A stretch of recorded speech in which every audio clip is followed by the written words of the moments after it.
Please, God. This is God.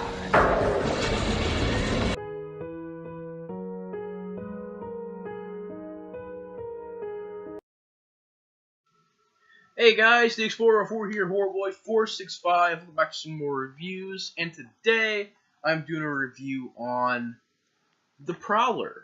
I actually really enjoy that title, The Prowler. Definitely a very good title for a scary movie or a slasher film, The Prowler. And this is a DVD that Steve had sent me. Special thanks to Steve for sending me this film. It has a really good design to it. I mean, even the inside of the case has a really cool design of that scene right there.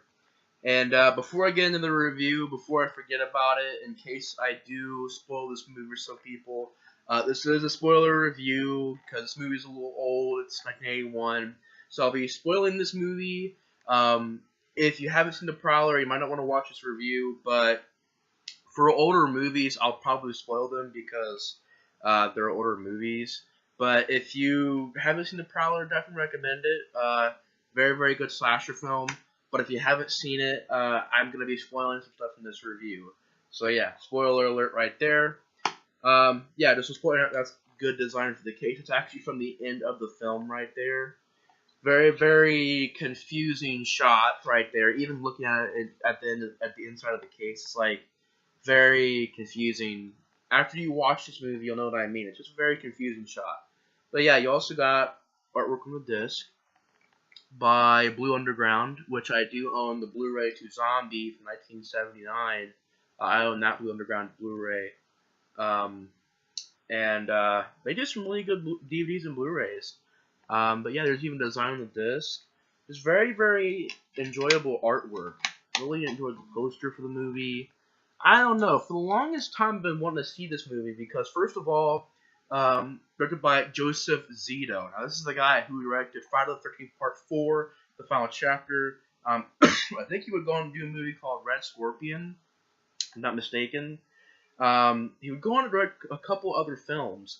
And the second thing that drove me to this movie is the fact that you have Tom Savini in the effects. Now, Tom Savini is one of the greatest effects artists of all time. He's actually running his own school right now for effects and makeup effects.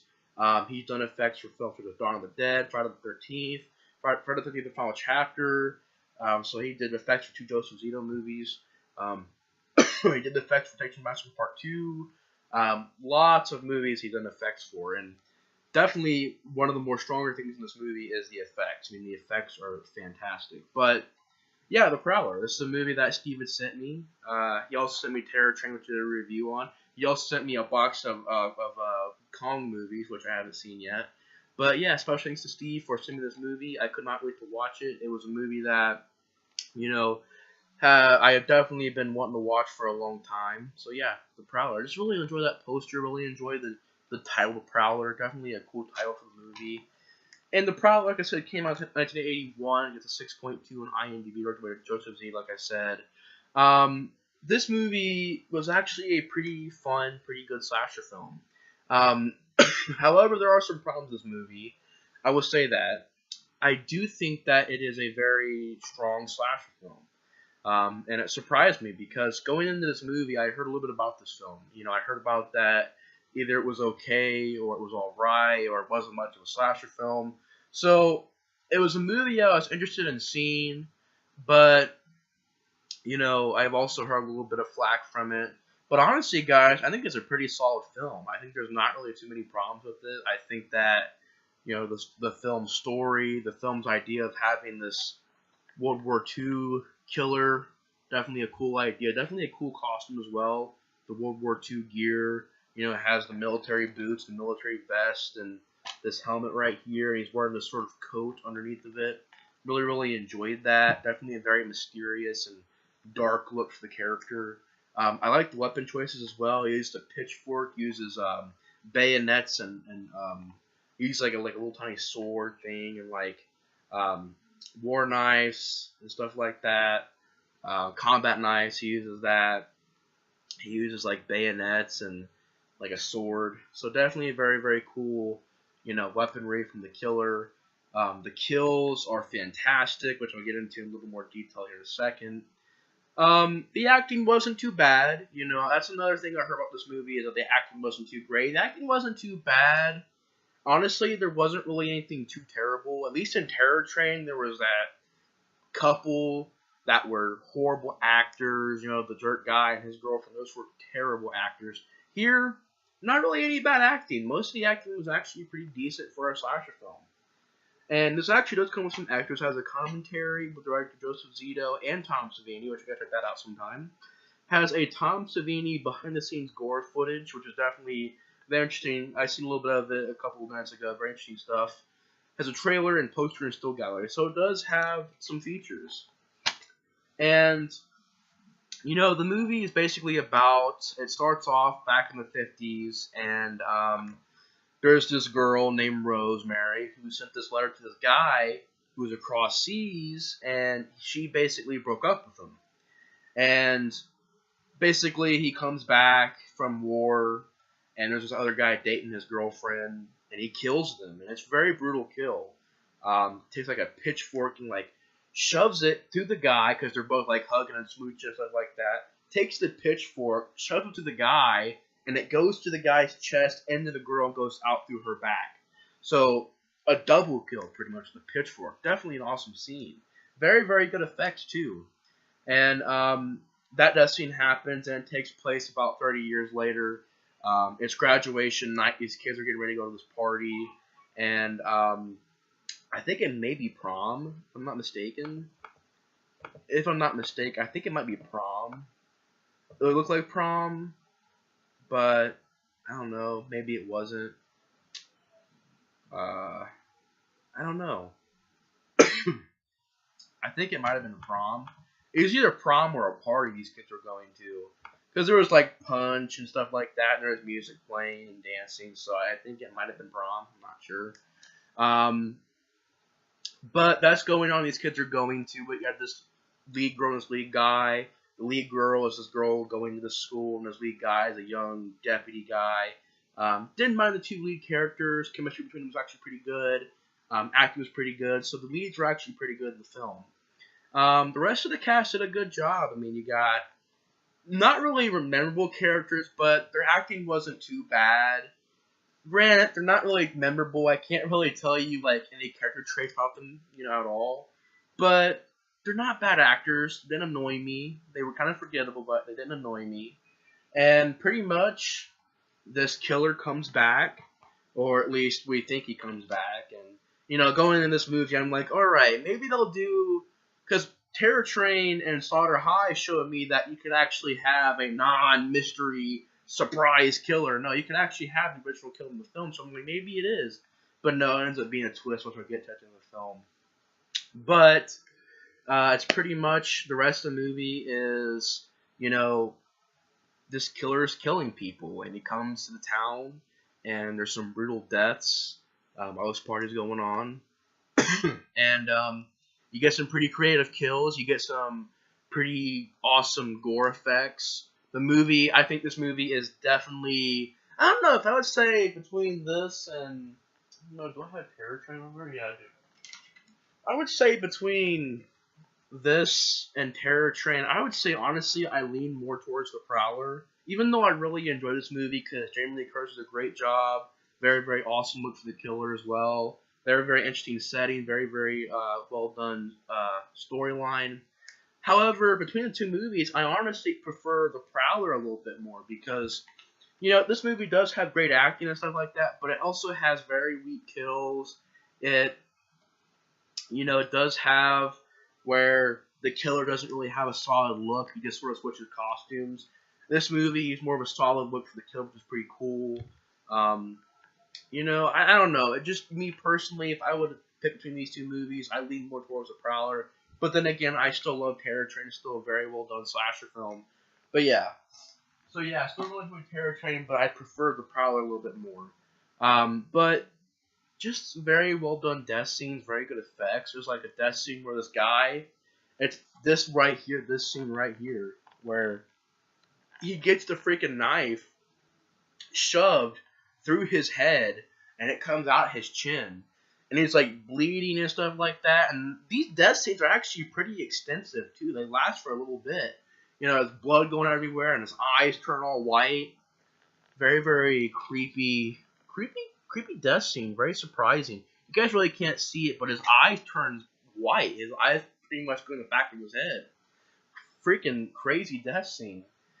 You know, there's a death scene that happens to that guy's girlfriend where she's in the shower and the killer comes in, the Prowler comes in and stabs her right here in the chest with a pitchfork.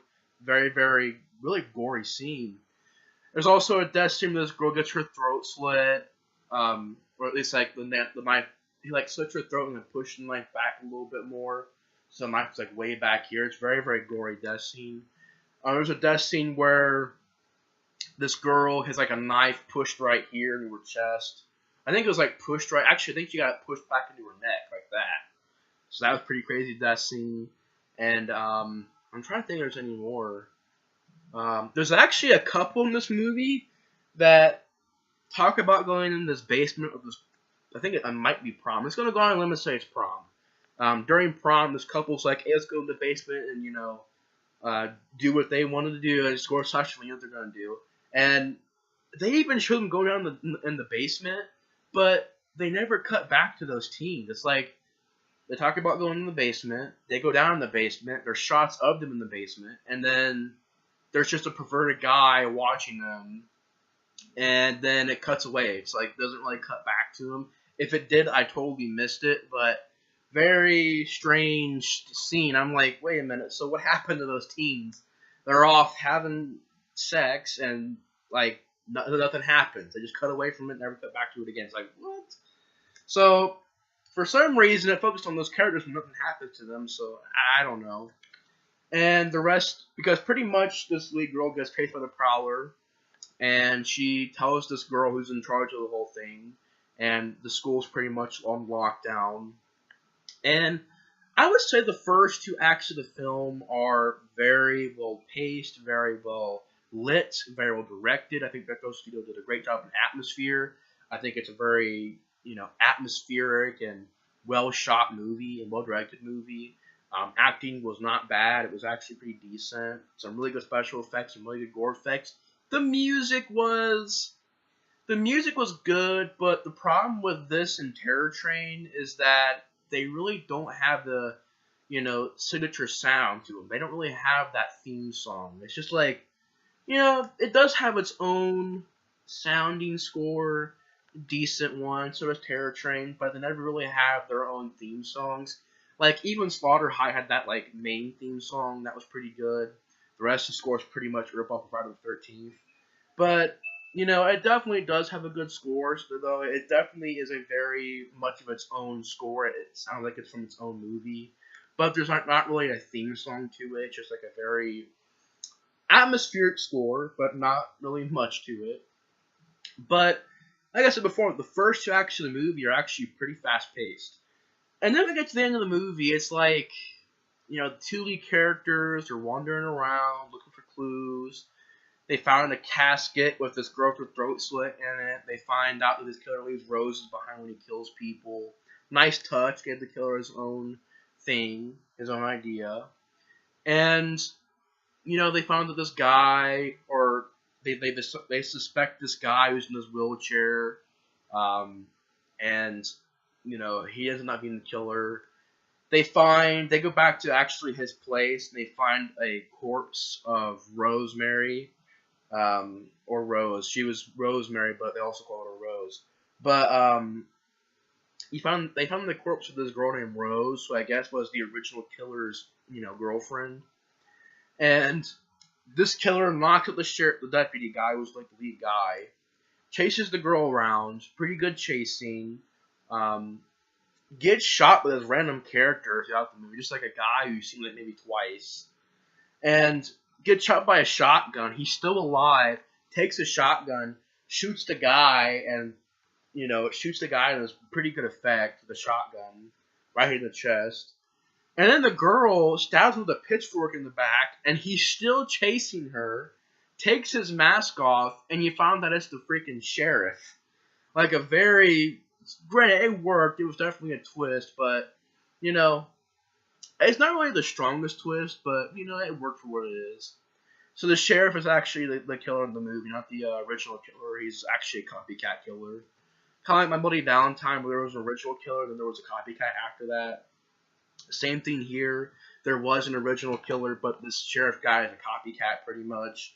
And he's getting ready to kill the girl. The girl takes the shotgun. Very well done, way to end the scene where she takes the shotgun, moves it like right here, and blows his head away. I mean, practical effects. Blows his head to pieces.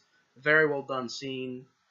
And then what's weird is like it cuts back to the morning. The girl survived. The deputy guy's still alive. He drops her back off at her dorm.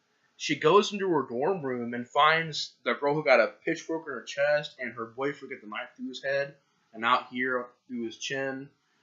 She finds their bodies because I guess they didn't find them. And the guy is like this. The guy's dead and then he does that. He reaches out for her like he's a zombie. See what I mean? He like reaches out for like he's a zombie, and then she freaks out, looks back up, and he's just dead. So I'm like, what was the whole point of that? Like, what was? It was, I guess, a creepy shot. I mean, it's definitely a creepy looking shot. The dead guy hanging and reaching out, but I don't know. It's just like very random. It's like, so is he a zombie or is it in her head? I don't know. Very, very random ending shot. That's how the movie ends. It ends with that shot, and she backs up, and she's freaked out because he's actually still dead. She's freaked out, and then it just ends. So I'm like, very weird ending, but, alright. But besides, really, the weird, out of the blue ending with the zombie, or was it in her head? Was it not? Was he just a zombie for 5 seconds? I don't know. Besides that, and the third act being very slow, like a lot of walking around, a lot of just talking, a lot of investigating, very, very slow third act. The acting is pretty decent. The score is decent. Doesn't really have a theme song, but it's decent. The killer is very, very cool looking. The army gear, the army weaponry was actually pretty cool. Death scenes were top notch. Gore effects were top notch. Body count was amazing. The cast did a decent job. Acting was pretty decent. Directing was actually pretty good. Very moody, very atmospheric. Very well shot. Very well written story. And it's definitely a movie that I would recommend over Terror Train. Although I do love Terror Train, it's just, honestly, I prefer this one a little bit more. It's a movie that, I think goes at a very decent pace up to the third act. It has some really good death scenes, has a really good killer, or the look for the killer. Very cool weaponry for the killer as well. Very, very just well done effects and very well directed by Joseph Zito. Tom Savini effects. I mean, it's just a very well made slasher film. Really enjoy it. So yeah, guys, that's about it for my review of The Prowler. It's a very well made movie, classic slasher film, and I really, really enjoyed it. Definitely a good movie. So anyways, guys, thanks for watching my review on The Prowler. And thanks, Steve, so much for sending me these movies. These movies so far have been awesome. Terror Train was good. The Prowler was good. I can't wait to see some more of those. I can't wait to see some of the Kong movies that you sent me as well in that box set. But, yeah, the Kong movies, I'll be probably reviewing them eventually. I'm not too sure. I got another movie. I want to review Dog Soldiers too because I haven't seen Dog Soldiers yet. I want to review that, and then I'm probably gonna work on some Kong movies, and I'm gonna work on some like classic horror films like Phantom of the Opera and Hunchback of Notre Dame and stuff like that. So we'll get to that eventually. But anyways, guys, thanks for watching the review. Thanks again to Steve for sending me these movies. They're awesome, and I really appreciate it. But anyways, guys, yeah, thanks for watching the review, and the Explorer 4 out. See you guys later. Bye-bye.